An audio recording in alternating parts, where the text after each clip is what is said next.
အိန္ဒိယနဲ့ကနေဒါနိုင်ငံတို့ကြားနှစ်ရှည်လများတင်းမာနေတဲ့ဆက်ဆံရေးကိုပြန်လည်ကုစားပြီးသမိုင်းဝင်နျူကလ িয়ার ဆွဲရေးဆိုင်ရာသဘောတူညီချက်ပါဝင်ကဏ္ဍစုပ်ပူးပေါင်းဆောင်ရွက်ဖို့မတ်လ2 ရက်နေ့ကလက်မှတ်ရေးထိုးလိုက်ပါတယ်။ကနေဒါဝန်ကြီးချုပ်တီမက်ခါနီနဲ့အိန္ဒိယဝန်ကြီးချုပ်နရင်ဒရာမိုဒီတို့ဟာနယူးဒေလီမြို့မှာတွေ့ဆုံခဲ့ကြပါတယ်။အိန္ဒိယကို10နှစ်ကြာယူရေနီယံထောက်ပံ့ပေးမဲ့သမိုင်းဝင်သဘောတူညီချက်ကိုရရှိခဲ့ပါတယ်။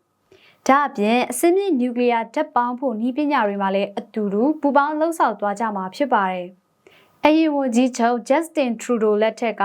စစ်ခွဲထွက်ရေးခေါင်းဆောင်လှုပ်ချက်ခံရမှုနဲ့ပတ်သက်ပြီးဆိုဝါခဲ့တဲ့တပ်သမက်ရေးတင်းမာမှုတွေကိုအဆုံးသတ်ဖို့စ조사ခဲ့ကြတာလည်းဖြစ်ပါတယ်။ဒါအပြင်2026ခုနှစ်အကုန်မှာလွတ်လပ်သောကုန်သွယ်မှုသဘောတူညီချက်ကိုအပြီးသတ်ဖို့ရည်မှန်းထားပါတယ်။ဒါဟာအမေရိကန်သမ္မတထရန့်ရဲ့အခွန်တိုးမြင့်မှုတွေကြောင့်ဖြစ်လာမဲ့စီးပွားရေးရိုက်ခတ်မှုတွေကိုလျှော့ချဖို့နိုင်ငံလုံးကစ조사တာလည်းဖြစ်ပါတယ်။ AI ဉာဏ်ရည်သူစက်မှုနည်းပညာအာကာသကောက်ွယ်ရေးနဲ့ပညာရေးကဏ္ဍတွေမှာလည်းပူးပေါင်းဆောင်ရွက်သွားဖို့သဘောတူခဲ့ကြပါတယ်။ကနေဒါရောအိန္ဒိယပါအမေရိကန်ရဲ့ကုန်သွယ်ရေးဖိအားတွေကိုခံနေရတာကြောင့်အချင်းချင်းမဟာမိတ်ပြန်လုပ်ပြီးအမေရိကန်ကိုအားကိုးရမှုလျှော့ချဖို့စ조사လာတာလည်းဖြစ်ပါတယ်။